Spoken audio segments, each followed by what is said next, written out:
उनकी दिव्य स्तुति का गान किया गया है। इस पहले श्लोक में बाबा महादेव को प्रणाम किया गया। देखो भैया, कोई भी कार्य प्रारंभ करो तो परमात्मा को प्रणाम करने के बाद ही प्रारंभ करना चाहिए। कोई भी ग्रंथ का जब प्रारंभ होता है तो परमात्मा को प्रणाम करने के बाद ही प्रारंभ होता है। हमारे जीवन का प्रारंभ, हमारे दिन का प्रारंभ जब हम करें तो ये कथा शिक्षा देती है कि सबसे पहले परमात्मा को प्रणाम करने के बाद ही प्रारंभ करना चाहिए। बहुत सुंदर सजनों, विद्वेश्वर संहिता के पहले अध्याय का और पहला श्लोक आद्यंत मंगल मजात समान भाव मार्यम तमीश मजरा मरमात्म देवम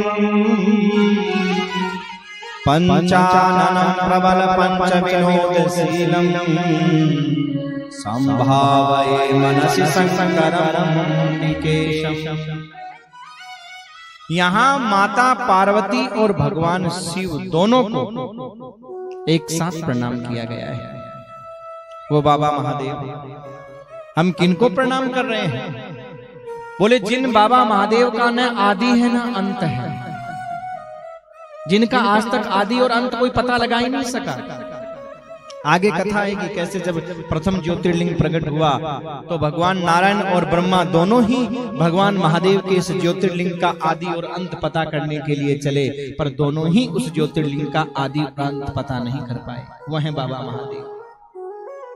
आद्यंत मंगल मजात सम्मान भाव, जिन बाबा महादेव का न आदि है न अंत है। और देखो सबसे बड़ी बात क्या, ये मंगलाचरण हमको एक शिक्षा दे रहा है। क्या? आदि और अंत का मतलब क्या हुआ, मध्य का मतलब क्या हुआ? आदि, अंत और मध्य। बोले हमारे जीवन की तीन अवस्था होती है। एक होती है प्रारंभिक अवस्था, जिसे हम आदि प्रारंभिक अवस्था कहते हैं। एक होती है अंतिम अवस्था, एक होती है मध्यम अवस्था। जो प्रारंभ की अवस्था होती है उसे बचपन कहते हैं। जो बीच की अवस्था होती है उसे हम अपनी महाराज जवानी कहते हैं, युवा अवस्था कहते हैं। और जो हमारी अंतिम अवस्था होती है उसको हम वृद्धावस्था कहते हैं। तीन प्रकार की अवस्था है। यानी ये कथा हमें संकेत कर रही है कि आप अगर तीनों अवस्थाओं को मंगल करना चाहते हो तो हमेशा भगवान का मंगलाचरण करते रहो।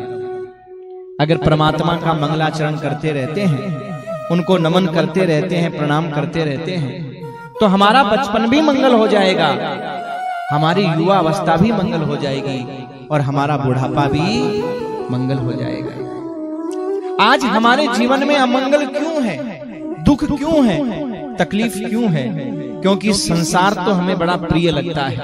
संसार की तेरी मेरी तो हम करते ही रहते हैं, संसार की निंदा और स्तुति तो हम करते ही रहते हैं, पर मेरे भाई हम परमात्मा की स्तुति नहीं कर पाते, उनका मंगलाचरण नहीं कर पाते। इसलिए हमारा बचपन भी अमंगल में जा रहा है, हमारी युवा अवस्था भी अमंगल में जा रही है और हमारा बुढ़ापा भी अमंगल में ही जा रहा है। जिसका बचपन मंगल हो जाएगा उसकी युवा अवस्था भी मंगल हो जाएगी, और जिसका युवा अवस्था मंगल हो गई उसका बुढ़ापा भी मंगल हो जाएगा। बस यही इस श्लोक में समझाया गया है कि आपका प्रारंभ मंगल होना चाहिए।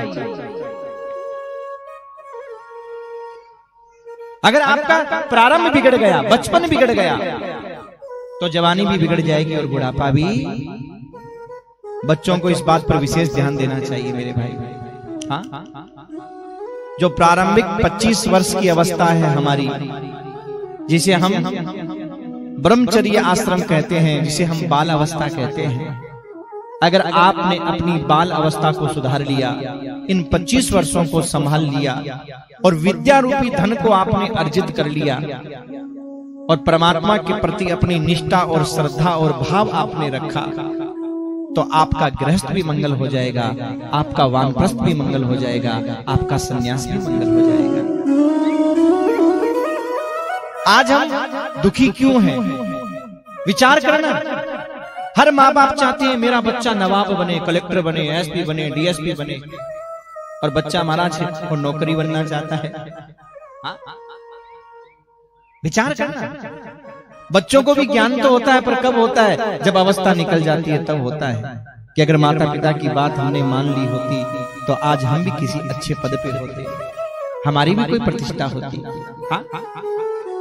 आज तुम्हारी प्रतिष्ठा नहीं है, आज तुम्हारा मान सम्मान नहीं है। इसके पीछे क्या कारण है? इसके पीछे एक ही कारण है कि तुम्हारा बचपन मंगलमय नहीं बन सका। तुमने अपने बचपन को बिगाड़ दिया, और बचपन को बिगाड़ने के कारण आज तुम्हारा ये गृहस्थ भी अमंगल हो रहा है और तुम्हारी वृद्धावस्था भी अमंगल हो रही है। दुख पाने का एक ही कारण है। इसलिए इस मंगलाचरण से आप शिक्षा लीजिए। जो छोटे छोटे बच्चे हैं, युवावस्था वाले हैं, उन्हें भी इस श्लोक के माध्यम से शिक्षा लेनी चाहिए कि अगर आप अपने जीवन में मंगल करना चाहते हैं तो बचपन से ही आप इस मंगल को प्रारंभ कीजिए। बचपन से ही अपने ऊपर आप ध्यान दीजिए और समय को बर्बाद मत करिए। ध्यान दीजिएगा, जीवन में 3 चीजें अपना बहुत महत्व रखती है: समय का क्षण, अनाज का कण और पानी की एक बूंद। हाँ, समय का क्षण। समय क्या कहता है? समय कहता है हे जीव, तू मेरा सम्मान कर, मैं दुनिया में तेरा सम्मान बढ़ा दूंगा। और समय कहता है तूने मुझे बर्बाद किया, मैं तुझे मिट्टी में है मिला दूंगा। जो बच्चे समय का सम्मान करते हैं ना, समाज में उनका सम्मान हो जाता है, और जो समय को बर्बाद करते हैं ना, वो खुद बर्बाद हो जाते हैं। ध्यान रखिएगा, बस ये मंगलाचरण हमको यही शिक्षा देता है कि समय का सम्मान करना सीखिए। हमारे हाथ में कुछ नहीं है, जो कुछ है समय के हाथ में है, और समय उस परमात्मा के हाथ में है। हाँ? जो कुछ हो रहा है वो काल के हाथ में है, और काल किसके हाथ में है? उस महाकाल के हाथ में है। तो महाकाल का मंगलाचरण यहाँ पर किया गया ताकि हमारे तीनों काल, भूतकाल, वर्तमान काल और भविष्य काल, तीनों कालों में हमारा मंगल हो। तीनों काल हमारे मंगलमय हो, क्योंकि बाबा महादेव तीनों कालों को मंगल करने वाले हैं। वो परमात्मा मंगल के भवन है, मंगल अमंगल के हारी है। हाँ? जो आदि में भी है, मध्य में भी है, अंत में भी है, जिनका आदि और अंत आज तक कोई पता नहीं कर सका, जो नित्य मंगलमय है, जिनकी समानता अथवा तुलना कहीं भी नहीं की जा सकती, वो बाबा महादेव जो आत्मा के स्वरूप में प्रकाशित होने वाले हैं, पंचानन है। हाँ? पंचानन 5 मुख वाले हैं, जिनके एक एक मुख से ये पंचाक्षर मंत्र निकला है। 5 मुख है बाबा महादेव के, तो इन 5 मुखों से अलग अलग महाराज एक एक मुख से एक एक अक्षर निकला महाराज, एक एक मुख से एक एक अक्षर। हाँ? नमो शिवाय, ये जो 5 अक्षर है, नमो शिवाय, ये बाबा महादेव के मुख से निकले हुए मेरे भाई, किसी व्यक्ति का बनाया हुआ नहीं है। ये पंचाक्षर मंत्र किसी व्यक्ति का नहीं बनाया हुआ है, किसी लेखक का नहीं बनाया हुआ है। ये पंचाक्षर मंत्र बाबा महादेव के मुख से निकला हुआ है। इसलिए सजनों, इस पंचाक्षर मंत्र को आप साधारण मत समझना। हाँ? ये पंचाक्षर मंत्र कोई साधारण नहीं है, ये साक्षात भोले बाबा के मुख से निकला हुआ वो मंत्र है जो मेरे भाई जीवन में कल्याण करने वाला है, वो मंत्र है जो जीवन का उद्धार करने वाला है।